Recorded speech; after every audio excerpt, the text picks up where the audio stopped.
안녕하세요. 작은 출판사의 책을 소개하는 편지다방입니다. 오늘 따뜻한 블랙커피와 함께 읽을 책은 연정 작가님의 섹시한 슬라임이 되고 싶어입니다.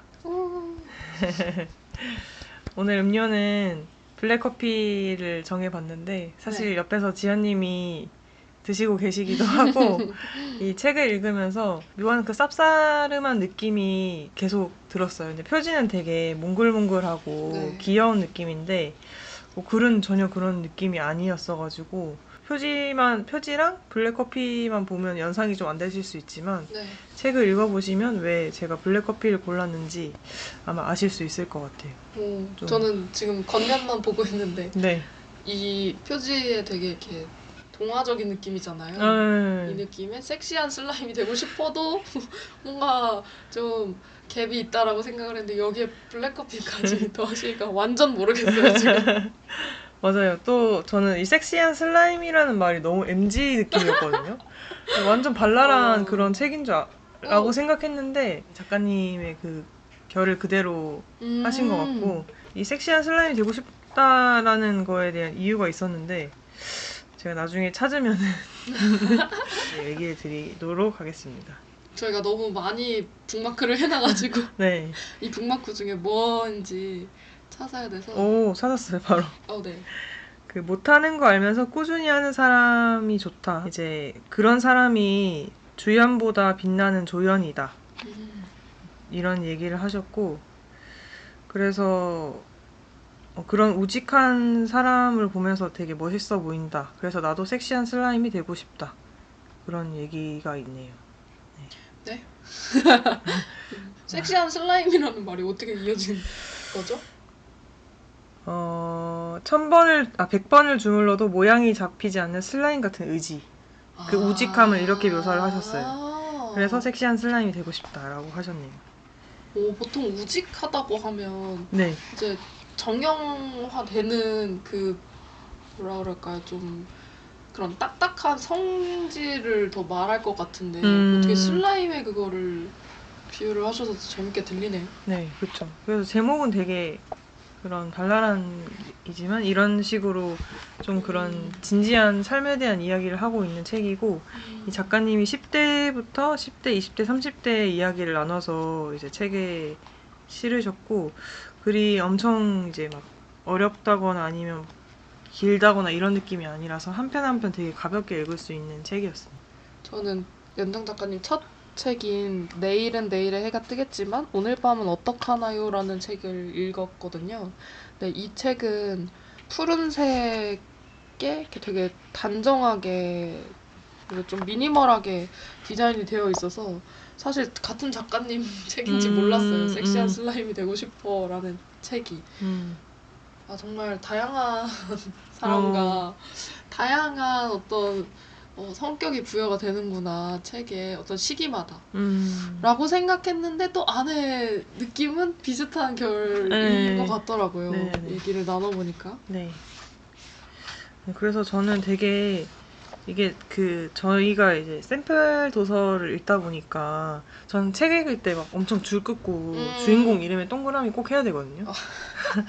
그리고 중요한 거에 막 가로치고 물결무늬 하고 막 화살표 긋고 막 오만 거 다 하는데 이건 이제 그렇게 하기가 좀 그래서 이제 띠지를 했는데 너무 훔치고 싶은 문장이 많았어요. 네.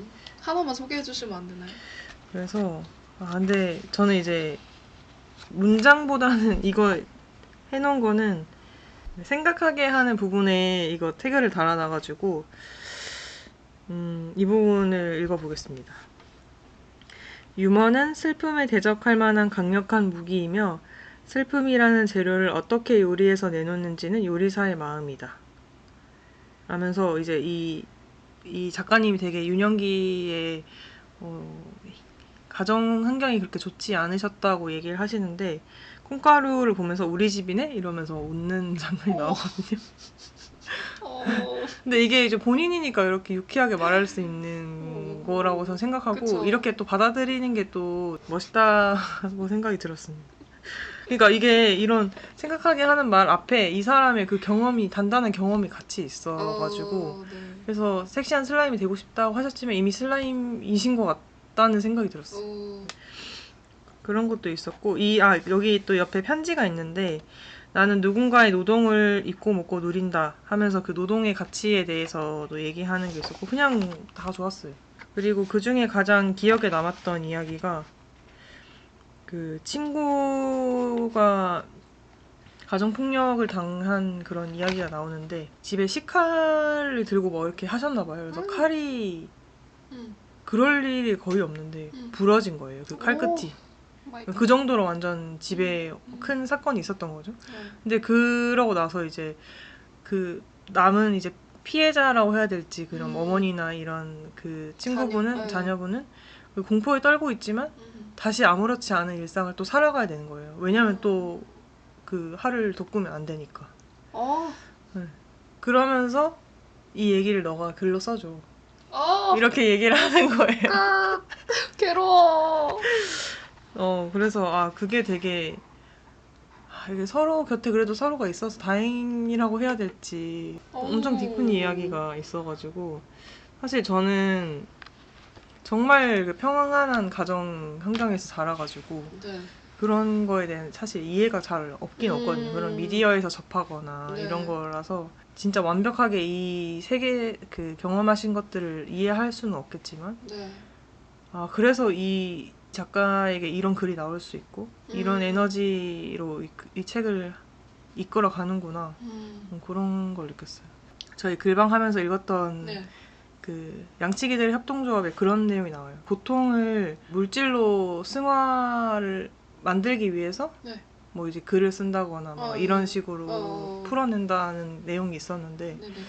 그래서 되게 그게 정말 좋은 뭔가 재료가 된다고 해야 될까? 창작자의 입장에서 네, 그런 생각을 했어요. 정말 위험한 생각이네요. 저도 이제 10대 때는 그렇게 평탄하게 지냈는데 20대 중반은 너무 힘든 시기를 보냈어가지고 병원도 다니고 그러면서 그때 썼던 글을 보면 다르긴 다르더라고요. 그 슬픔을 감내하면서 물질화시킨 그 결과물이 무슨 다르긴 달라요. 지금은 또 다시 많이 회복을 한 상태여가지고 그 감성이 다시 살지 않더라고요. 그래서 저희가 그때 그런 얘기 했잖아요. 네. 지난번에 슬픔이 좀 있어야 네. 글이 맞아. 더 좀 힘있다? 살아있다? 이런 얘기를 했고 저도 예전에 쓴 블로그에 쓴 글들 보면 네네. 내가 이런 말을? 막 내가 이런 표현을? 네. 이럴 때가 있어요. 네네. 그러니까 그때 그 감각이 부러운 거예요.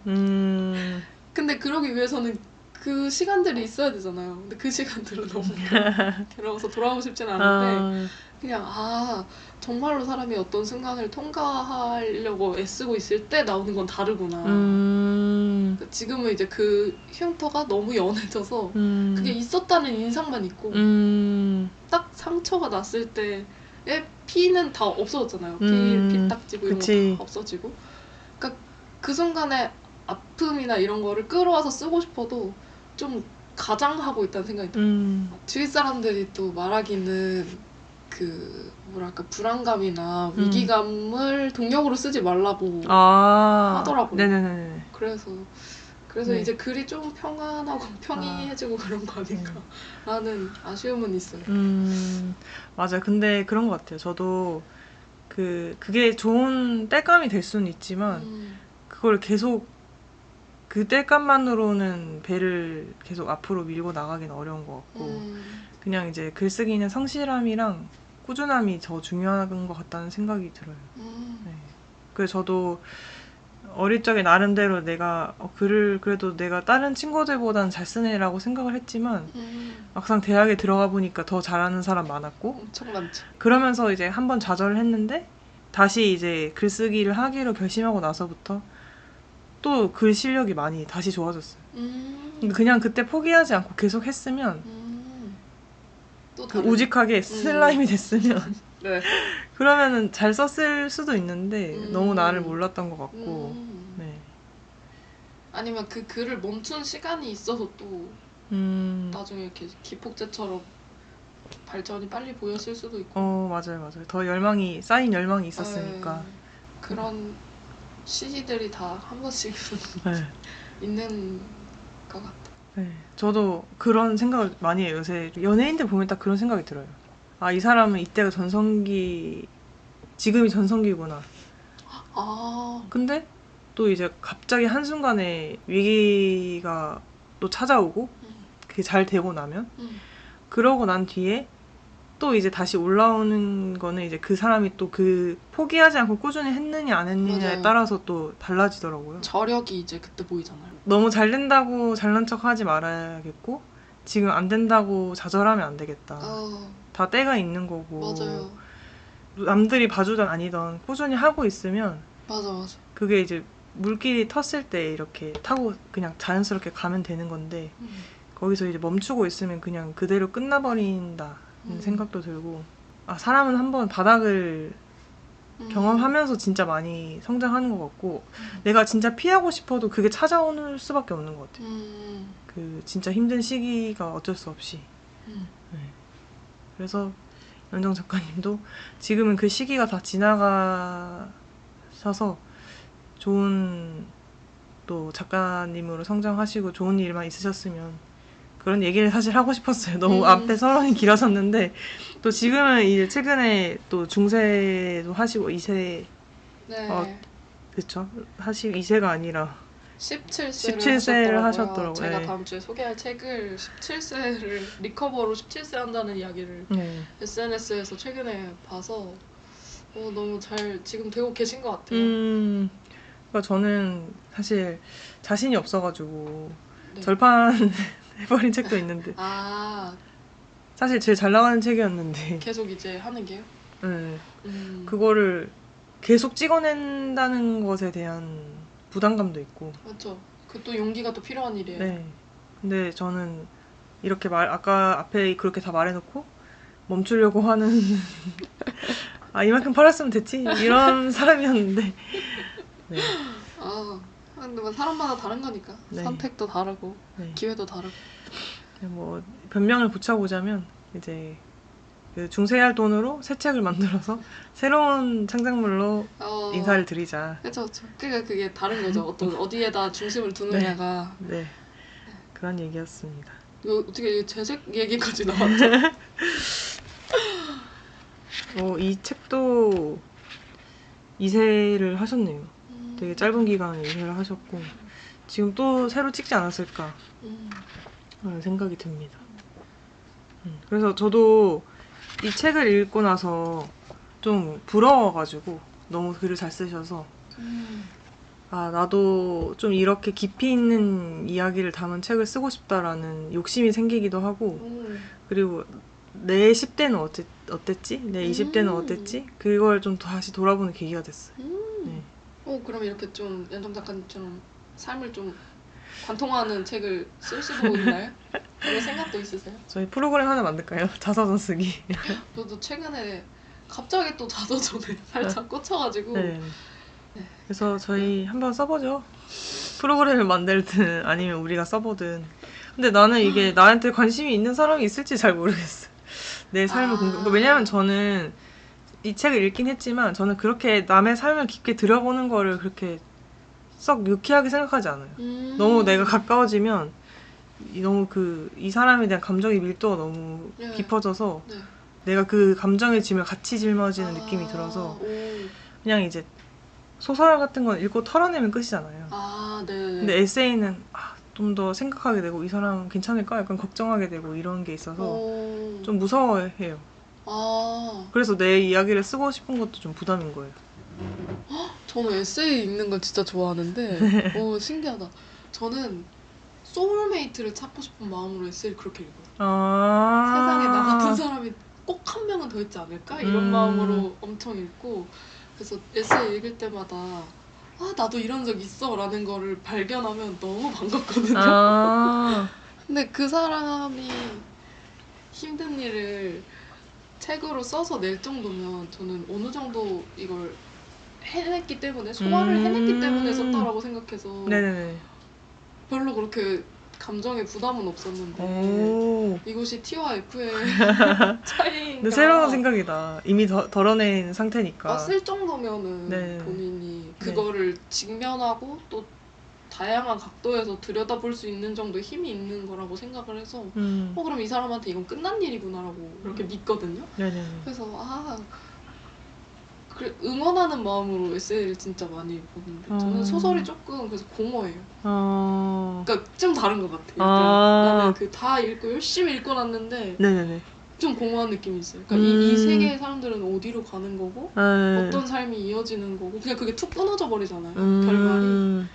그래서 영화나 드라마도 저는 좀 약간 공허한 게 있거든요. 끝날 때. 난 여기 살아있는데 저 세계는 이제 내 눈앞에서는 안막이 쳐졌으니까 어떻게 되는지 알 수가 없고 그래서 그런 게 좀 아쉬운데 이제 이런 연정 작가님이나 뭐 이렇게 계속 자기의 이 글들을 내는 작가님들을 보면 이 사람도 살아있고 나도 살아있고 계속 이 사람의 삶과 이렇게 내가 응원할 수 있고 그 연결감이 지속이 된다는 걸 좋아하거든요.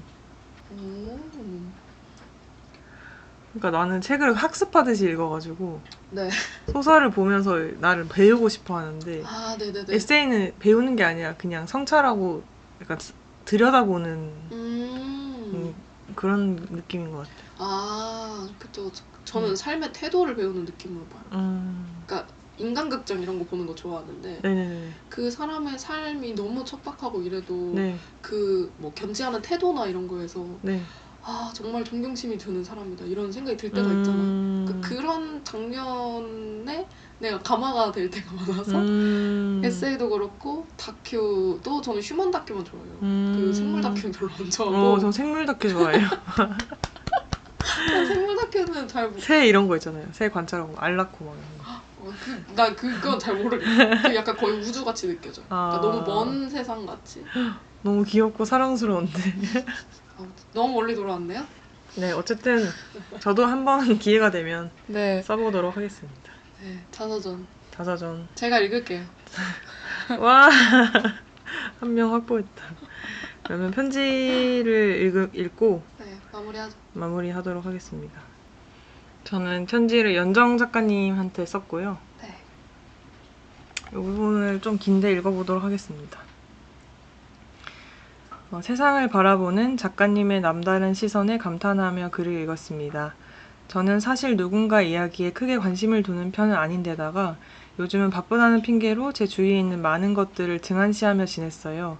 나도 한때는 하늘에 떠있는 구름 한 점에도 의미를 부여하고 누군가의 따뜻한 배려에 어쩔 줄 몰라 하며 기뻐할 때가 있었는데 왠지 모를 반성을 하며 책장을 넘겼습니다. 책을 다 읽고 난 뒤에는 작가님의 든든한 뒷배가 되고 싶다는 마음이 들었어요. 다음 책은 또 언제 내실까 하는 설렘과 기대감도 같이 잃었고요. 책에 여러 장 띠지를 붙여 놓았는데 그중 가장 마음에 들었던 문장을 겨우 추려서 남깁니다. 날씨가 추워서 아직 겨울인 줄 알았는데 화사하게 핀 벚꽃을 보고 깜짝 놀랐다. 이 벚나무가 정말 이 동네에서 가장 먼저 피는 건지 알고 싶어졌다. 그러려면 다시 봄이 올 때까지 살아야 했다. 저도 참 부질없이 죽음만을 생각하며 살아내던 시절이 있었는데요. 조금만 더 작가님의 글을 빨리 만났더라면 좋았을 텐데 싶은 생각도 들었습니다. 세상의 많은 부정이 나를 뒤엎더라도 작은 용기와 힘으로 하루를 견뎌내고 나만이 품을 수 있는 나를 긍정하는 마음을 다시 되새겨야겠어요. 네, 오늘의 편지는 여기까지고요. 편지다방은 작은 출판사의 책을 모두 읽을 때까지 계속됩니다. 감사합니다.